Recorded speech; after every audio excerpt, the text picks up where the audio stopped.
Bonjour et bienvenue à l'émission Chrétien comme Christ.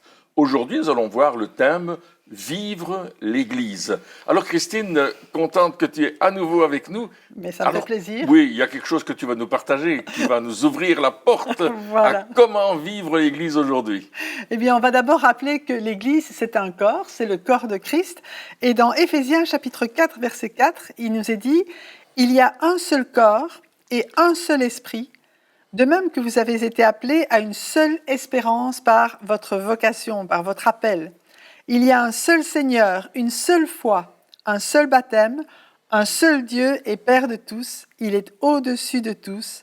Il agit à travers tous et il habite en nous tous. » C'est extraordinaire de savoir que Dieu est là et que c'est à travers chacun d'entre nous que Dieu veut agir, mais ensemble comme un corps. Oui, donc ici, il parle du corps de Christ, Oui. qui est un seul corps. On est tous différents, mais finalement, on ne peut pas dire qu'on fait partie d'un autre corps ou qu'on est séparé quelque part. Parce que le corps, même s'il a plusieurs membres, même si voilà, il a plein de choses, il a les doigts, il a les yeux, enfin, c'est toutes des choses qui sont totalement différentes, mais il est quand même uni. Et puis, comme on a parlé dans les émissions précédentes de l'ordre divin, du Père, Fils, Saint-Esprit, la Trinité qui était là aussi, je pense qu'on veut mélanger tout ça, enfin pas mélanger, mais relier tout ça pour qu'on puisse voir quelle est l'importance du corps de Christ par rapport justement à cet ordre divin qui est là. Oui.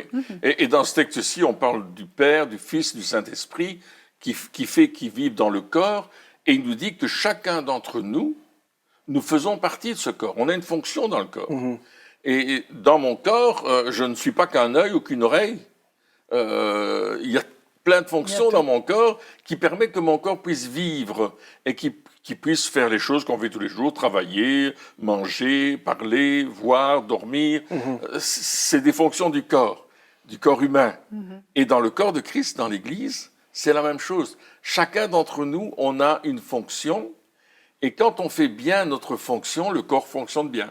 Exactement. Et je voulais dire que simplement, la tête donne les ordres à tout le corps, tout part de la tête, mais en même temps, tous les membres sont interdépendants. C'est pas un doigt tout seul qui peut obéir et qui peut faire quelque chose. Il a besoin du reste du corps, de la main, du bras, et des muscles, etc. Des muscles. Oui. Vraiment, tout est interdépendant pour que le corps fonctionne bien.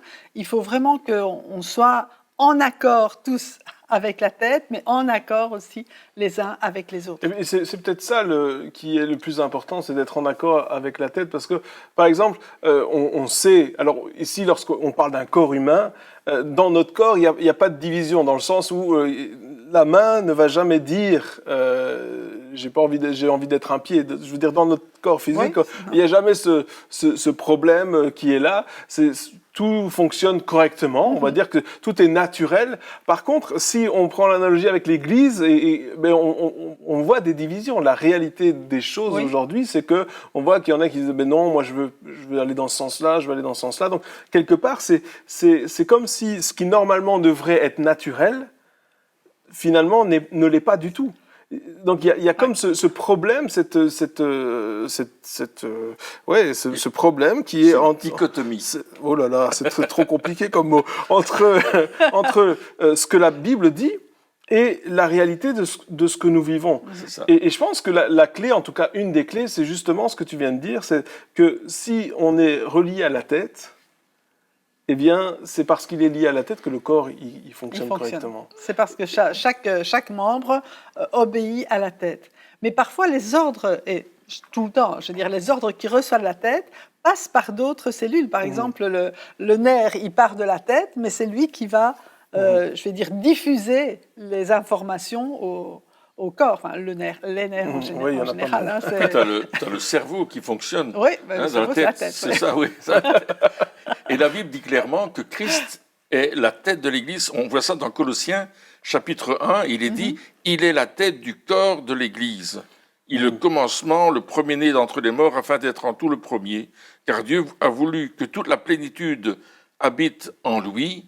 Il a voulu par lui réconcilier avec lui-même, nous réconcilier avec lui-même, tant ce qui est sur la terre que ce qui est dans les cieux, en faisant la paix par lui, par le sang de sa croix. Donc, ce texte de Colossiens chapitre 1 nous dit vraiment que Christ est la tête et le corps doit être relié à la tête absolument. Donc ça nous parle encore de notre intimité avec Christ, de notre relation avec lui, pour que le corps fonctionne bien.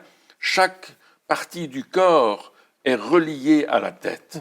Chaque partie du corps, il n'y a pas une partie qui n'est pas reliée au cerveau, qui n'est pas reliée Parce que à justement, quand il y a des problèmes de division, ce qu'on fait, c'est quoi? C'est qu'on pointe du doigt quelqu'un. C'est la faute d'un tel, c'est parce qu'il a fait quelque chose. C'est ça qu'on fait. Ouais. On dit, voilà, alors c'est jamais de notre faute. Hein, non. C'est pas nous. Mais division, c'est deux visions déjà. C'est ça, c'est deux visions différentes. Et c'est toujours la faute à quelqu'un. C'est-à-dire que, voilà, c'est parce que... Et on cherche à changer l'autre, ou plutôt à changer sa mentalité, à changer sa manière de voir, de penser, etc., pour que l'autre nous ressemble. Et c'est un peu ça qu'on fait. Et si on n'y arrive pas, eh bien, on se sépare, et on va dans notre coin, et il va dans son coin, et voilà. Oui, c'est parce que chacun veut devenir la tête. Exactement. Et non pas se soumettre à la seule tête qui est Jésus, d'après ce que l'Écriture nous dit. Chacun veut devenir la tête. Et ça c'est une... On appelle ça de l'orgueil aussi. On appelle ça aussi de la présomption. On pense qu'on peut faire tout seul. On arrive à un certain endroit où on a des révélations, on a des révélations de la part de Dieu, et c'est vrai, ça fonctionne bien, on a un super bon ministère, si je peux notre service est parfait. Oui. Mais les dons sont là. Les dons sont là. Oui, les dons sont là. Mais à un certain moment, on dit, c'est moi qui ai fait toutes ces choses. Et c'est ce qui est arrivé avec le roi Nebuchadnezzar, on trouve ça dans le prophète Daniel. Et à un certain moment, Dieu parle à Nebuchadnezzar, lui donne une vision d'un grand arbre qui va être coupé, etc. Et le prophète Daniel lui dit, cet arbre, c'est toi, qui va être coupé. Si tu ne te repens pas, si tu ne changes pas d'attitude vis-à-vis de Dieu, si tu ne considères pas que c'est lui la tête et pas toi. Et Nebuchadnezzar ne va pas écouter. Et à un certain moment, il va être pendant 7 ans comme un animal, jusqu'au moment où il va reconnaître que Dieu est Dieu et que Dieu est la tête. Et à ce moment-là, il va redevenir normal et sa vie va être prospère pendant 7 années encore. Il va avoir une vie prospère, il va vraiment... Parce que il considère que Dieu est la tête. Et notre conversion, c'est ça. Dans notre ministère, on doit chaque jour se tourner vers la tête et dire... C'est toi qui vas me donner le conseil. J'ai besoin de ton conseil. J'ai besoin de ta direction. Parce que si on ne fait pas ça, on va travailler par nos sentiments. Exactement, oui. Ouais. Et c'est à chaque niveau, je veux dire, tu parles de notre conversion, c'est quand on devient chrétien, mais c'est même après, quand Dieu nous donne un ministère, on doit rester dans le même, Absolument. Dans la même attitude et ne pas croire qu'on est arrivé. On continue à dépendre de Dieu. Et Dieu nous donne et nous demande même de dépendre les uns des autres, quel que soit l'état dans lequel on se trouve. Il y a toujours des personnes autour de nous que Dieu a placées pour être un peu un sauf-conduit, pour dire OK, vérifier un petit peu si notre attitude est correcte, qu'on soit redevable, je veux dire, par rapport à d'autres personnes. Parce que ça, c'est nous garder aussi dans l'humilité. Alors, tu parlais de l'orgueil. Dieu résiste aux orgueilleux, mais il fait grâce aux humbles. Et l'humilité, c'est vraiment une qualité, une attitude que nous devons garder tout au long de notre vie chrétienne. Il n'y a pas un moment où on peut dire « je suis arrivé ». Oui, et puis il est dit aussi que l'humilité précède la gloire. Et l'humilité, oui. Donc, quelque part, si on parle de vivre l'Église, hein, on doit d'abord commencer en disant, OK, pour vivre l'Église, je dois d'abord avoir cette connexion avec Dieu, je dois d'abord reconnaître que c'est Dieu, qui est le maître de ma vie, etc. Et comme ça, je vais pouvoir vivre l'Église comme Dieu l'entend. Oui. Parce que ce dont on parle aujourd'hui, c'est justement de cette conception de l'Église qui est juste par rapport à la conception qu'on a des fois qui n'est pas juste. C'est-à-dire que on va dans une église et notre attente, c'est alors qu'est-ce que l'église va pouvoir faire pour moi? Est-ce que ça va me convenir? Est-ce que les choses qui sont là me conviennent? Est-ce que ça va me faire plaisir? Tout est un petit peu centré sur moi. On parlait d'orgueil, sur ce que je veux, etc., sur ma vision des choses. Est-ce que l'église correspond à ma vision? Et c'est ça qu'on se pose. Et alors on arrive, et alors si les dirigeants ou les membres de l'Église font suffisamment d'efforts pour nous, eh bien, on va rester là. Mais s'ils ne font pas d'efforts, eh bien, on va dire, l'Église ne me correspond pas et je vais aller ailleurs. C'est ça.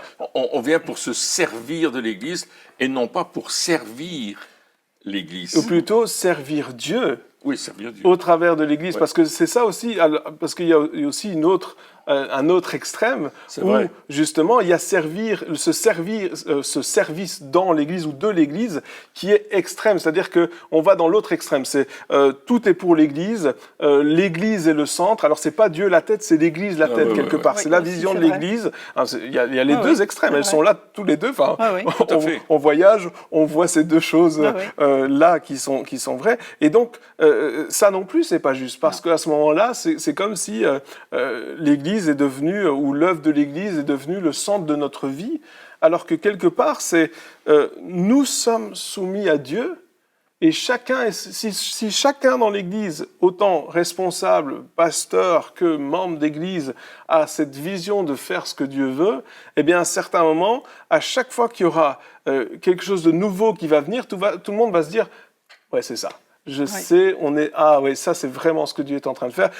Le pasteur ou les responsables viennent de mettre les mots sur ce que sur ce que le Seigneur avait déposé dans mon cœur. Et là, on va plus avoir juste la vision de l'Église mais on va avoir la vision du royaume de Dieu. Du quelque royaume part. de Dieu, oui. Et de l'œuvre de Dieu à travers l'Église. Exactement. Alors, des fois, parce qu'il y a des dysfonctionnements, on dit l'Église, c'est pas bon, ou c'est pas de Dieu, etc.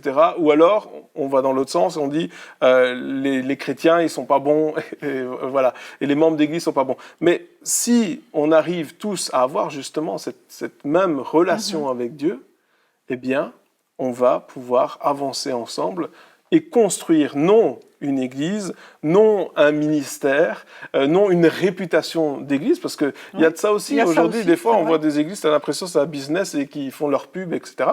Mais on va construire le royaume de Dieu. Et c'est ça qu'on veut, quelque part. Et ce qui est extraordinaire, c'est que Dieu a choisi de passer par l'Église, c'est-à-dire le corps de Christ.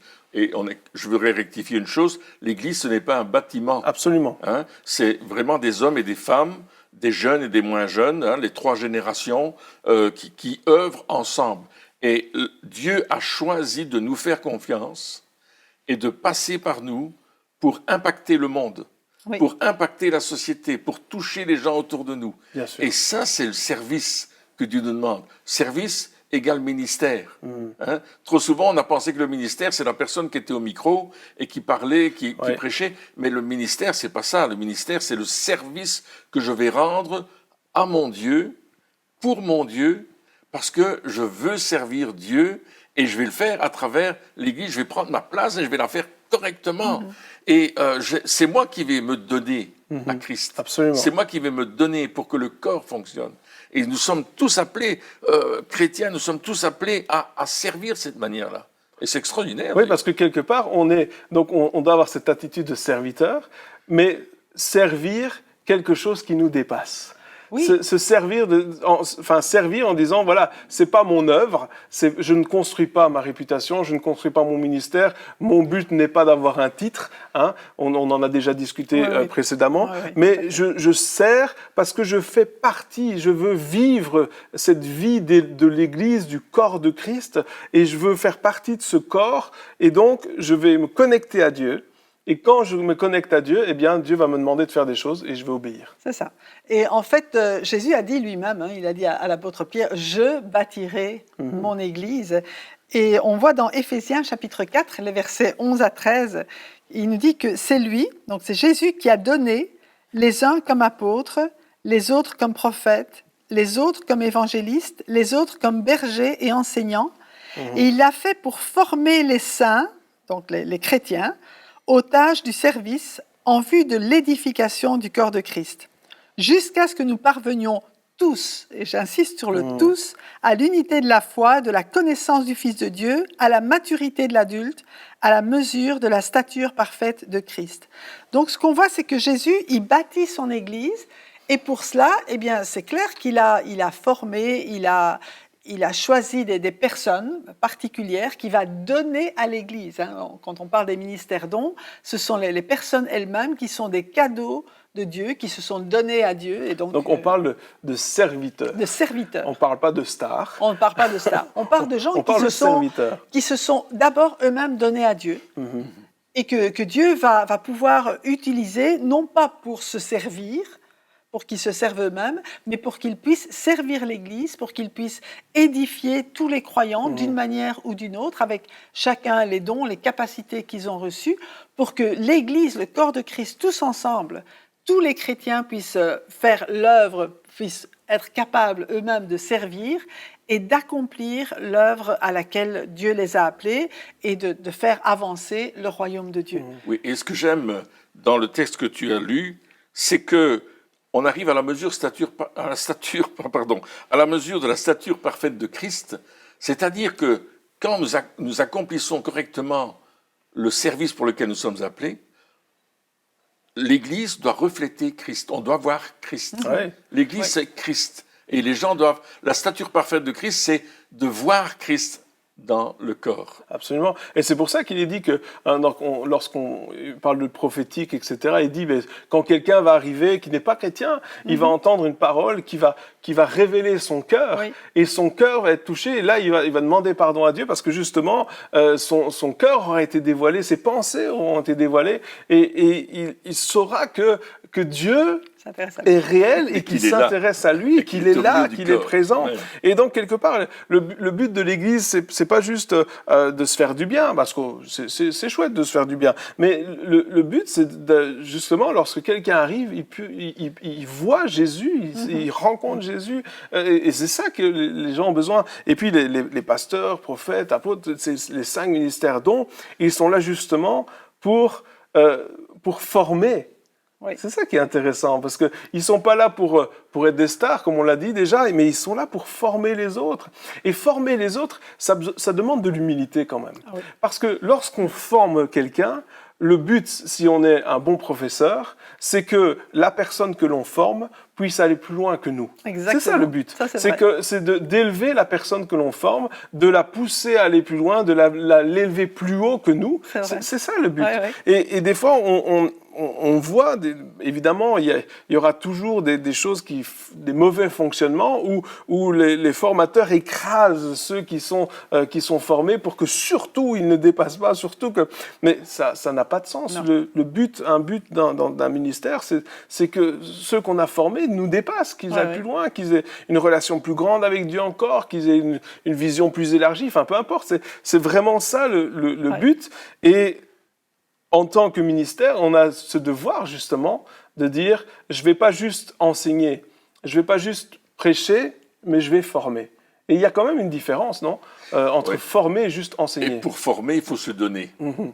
Il faut se donner soi-même en tant que celui qui enseigne, et on va juste communiquer quelque chose, communiquer notre cœur, communiquer notre expérience, communiquer nos erreurs aussi. C'est être vrai alors. Oui, l'enseignant doit être quelqu'un, celui qui enseigne, qui transmet son service, doit être celui qui est capable de communiquer non seulement ses réussites, mais aussi ses échecs.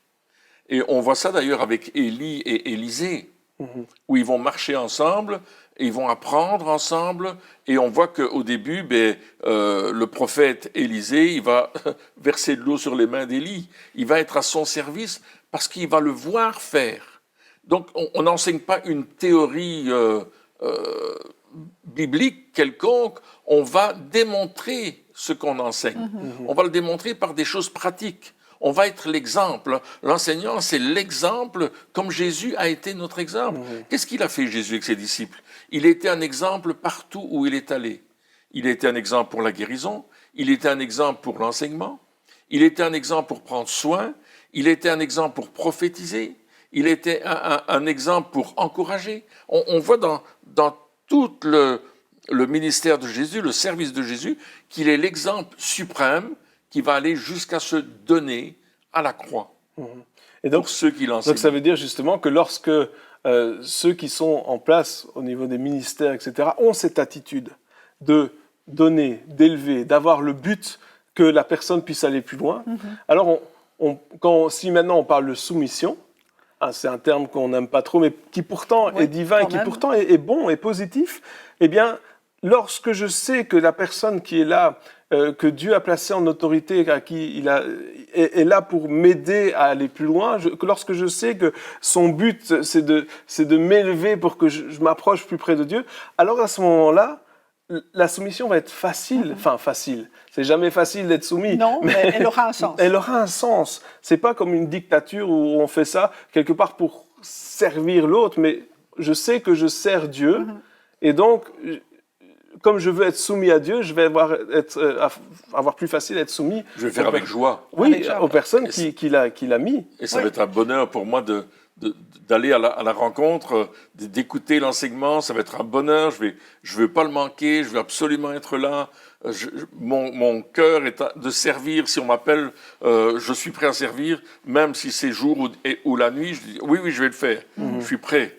Oui. Il y a cette soumission, mais ce désir du cœur aussi. Ce désir du cœur, d'abord de grandir aussi dans la connaissance de Dieu, de grandir dans l'obéissance à Dieu, parce qu'au départ, on a donné notre vie à Dieu pour que Jésus soit notre Seigneur, et on sait qu'à travers les personnes que Dieu a mises sur notre chemin, justement pour nous enseigner, pour nous amener plus loin, mais c'est aussi Dieu que nous servons. Donc quand nous nous soumettons aux autorités que Dieu a placées lui-même sur notre vie, eh bien, nous disons, mais c'est à Dieu que nous nous soumettons à travers ces personnes. Et c'est vraiment parce que c'est le cœur de Dieu, c'est le plan de Dieu pour nos vies, pour qu'on puisse grandir dans la foi, mais grandir aussi dans le plan que Dieu a pour nous, dans cette formation que Dieu a préparée pour nous. Parce qu'en fait, moi, j'ai envie de comparer l'Église aussi à une école. L'ensemble, notre vie est une école où on se perfectionne toujours pour aller plus loin dans ce que Dieu a préparé d'avance pour nous. Et oui, et puis être soumis aussi, c'est reconnaître qu'on n'a pas toujours raison. Ça, c'est difficile. Et ça, c'est difficile, mais quelque part, c'est tellement bénéfique. C'est vrai. C'est-à-dire que, alors, je ne sais pas si ça vient avec l'âge, je pense que, peut-être, ça dépend de qui. Oui, mais... je pense que l'humilité, elle augmente avec l'âge. Et la sagesse. Hein. Ouais. mais quelque part, c'est bénéfique parce qu'on se dit, OK, là, je peux me tromper. Et quelque part, on se remet en question. Et je pense que ça, c'est une bonne chose aussi parce que, au lieu de dire non, j'ai toujours raison, parce qu'on est il y a une mentalité autour de nous. Cette mentalité de vouloir avoir raison, cette mentalité de rébellion, cette mentalité de si on fait pas comme je dis, je m'en vais. Il y a ça qui est tout autour de nous. Hein. On va faire grève. Enfin, il y a des chrétiens qui font grève en n'allant pas à l'église. Je vais montrer au pasteur que je suis pas content avec lui et je viens pas pendant. Mais ils réalisent pas que c'est eux qui sont pénalisés lorsqu'ils font ça. Et donc, il y a cette mentalité de rébellion qui est là, au lieu de se dire, peut-être que je me suis trompé, peut-être que j'ai tort, peut-être que mon attitude n'est pas bonne, peut-être que, voilà, toutes ces choses-là, et peut-être que si Dieu m'a mis là, et dans cette église-là, que je comprends pas toujours tout, et que je suis pas toujours d'accord avec tout, c'est que peut-être que il y a des choses à former dans ma vie, peut-être qu'il y a des angles qui sont trop pointus et qu'il faut un peu limer, et comment, donc si je sais que Dieu m'a mis là, si je suis soumis à Dieu et que je sais que Dieu m'a mis là, alors je dis, Seigneur, mais qu'est-ce que tu veux m'apprendre au travers de cette situation? Qu'est-ce que tu veux me dire? Qu'est-ce que j'ai fait de travers? Voilà. Et lorsqu'on se pose ces questions-là, à ce moment-là, ce qui se passe, c'est qu'on va pas forcément avoir la réponse tout de suite, mais notre attitude va changer. Et Dieu aime lorsqu'on a cette attitude d'humilité, justement. C'est l'humilité. Hein. Notre attitude change, Dieu aime cette humilité, et lorsque Dieu voit notre humilité, il commence à faire grâce.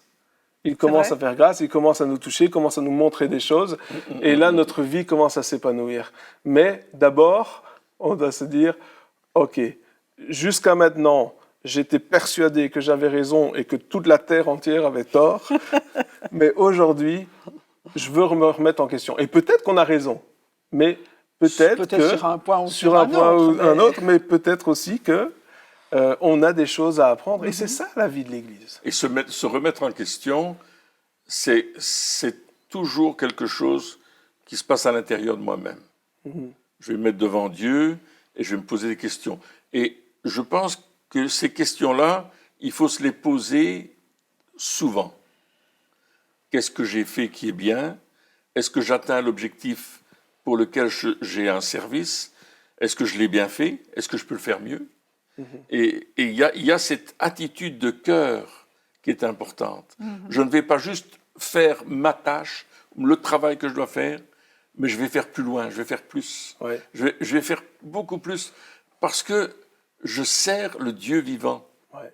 Et je vais servir mes frères et sœurs qui, eux aussi, servent le Dieu vivant. Et il y en a certains qui ont besoin de mon aide, qui ont besoin de mon encouragement, qui ont besoin que je sois là, parce que ils ont plus difficile.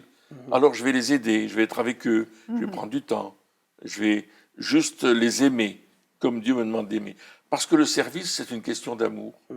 Être soumis les uns aux autres, c'est une question d'amour. Oui, c'est pas une question absolument. d'obligation, c'est une question d'amour. Et quand j'aime mon frère, quand j'aime ma sœur, eh bien, je vais écouter ce qu'il me dit, ce qu'elle me dit, et je vais me soumettre à cela. Et il faut qu'on apprenne cela. Et puis, il y a aussi un point important, je trouve, c'est qu'on doit donner le droit à l'erreur. Se donner à soi-même le droit à l'erreur, mais donner aux autres aussi le droit à l'erreur. Ça, c'est quelque chose qu'on Même doit aux apprendre. responsables, donner le droit à l'erreur. OK, c'est des humains, d'accord? Donc, ils ont le droit de se tromper et ils ont le droit de revenir aussi sur ce qu'ils ont dit. Ils ne sont pas infaillibles. Ils ne sont pas infaillibles. Il n'y a personne pas grave. d'infaillible. Non. Et c'est pas grave, c'est juste très bien normal. comme ça. C'est très bien C'est comme juste ça. normal et on est là pour se corriger aussi les uns les autres, pour s'encourager les uns les autres. On a vu ça dans la communion fraternelle. Et c'est dans ce cadre-là aussi qu'on peut dire on est là aussi pour se soumettre les uns aux autres. Simplement, c'est pas parce que quelqu'un occupe une position que systématiquement il va avoir raison tout le temps, mais on peut aller lui dire dans l'amour, dans le respect, dire voilà, mais par rapport à la parole de Dieu. Et puis voilà. reconnaître l'autorité que tout à Dieu a fait. mis sur sa vie. Et lorsqu'on reconnaît l'autorité, lorsqu'on se soumet à cela, eh bien, on peut aller plus loin ensemble. Et ça, c'est super important. Et puis au niveau du service, ce qu'il faut dire aussi, c'est que même dans notre service, on doit s'assurer de rester connecté à Dieu. Oui. Parce que des fois, on peut servir et on sert et on sert et on sert. Au début, on savait pourquoi, mais après, on est tellement dans la vision du service, dans la vision de l'œuvre, dans la vision des choses à faire, des tâches, etc., qu'on en oublie l'essentiel, la connexion avec Dieu, notre intimité avec Dieu, notre relation personnelle avec Dieu. On oublie cela et on continue à être en mode automatique, mais quelque part, on n'est plus aussi efficace qu'on pourrait l'être et on s'éloigne quelque part de ce que Dieu veut vraiment faire au travers de nous au jour le jour. Bon, il y a encore plein de choses à dire dans la vie dans l'Église, mais on va devoir en rester là pour aujourd'hui. Alors, chers amis, merci de nous avoir suivis encore pour cette émission, puis on se retrouve très bientôt pour la suite. Au revoir.